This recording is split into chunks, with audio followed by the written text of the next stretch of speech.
Panoorin natin itong mga idol. Ayan. Magpiprito ng mangga. So, kakaiba to Pritong mangga. Hinihiwa yung mangga. Yan, piniprito na. Parang ngayon na ako nakakita ng manggang prito Dami talagang alam tong chef na to. Oops, ayun na yung mangga.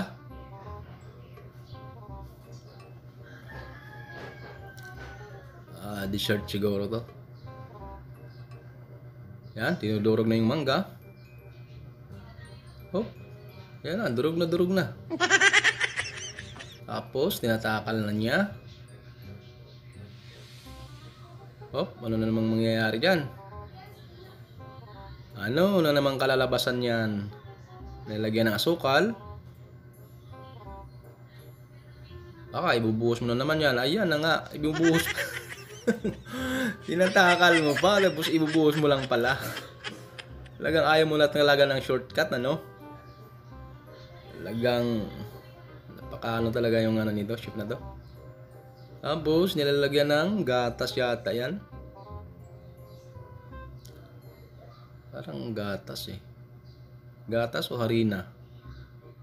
Parang harina. Tapos, tinatakal mo na naman.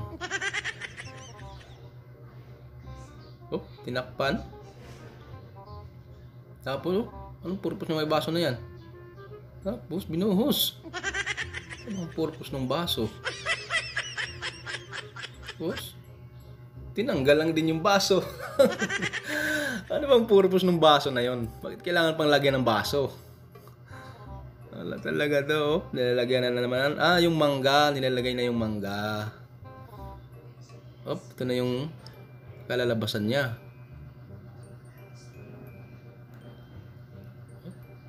Mango cake.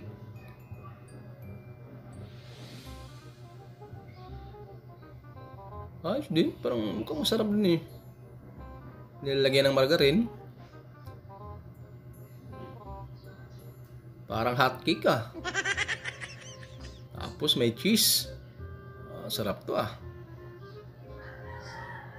Tapos may condensed milk. Ayun. Finished product na.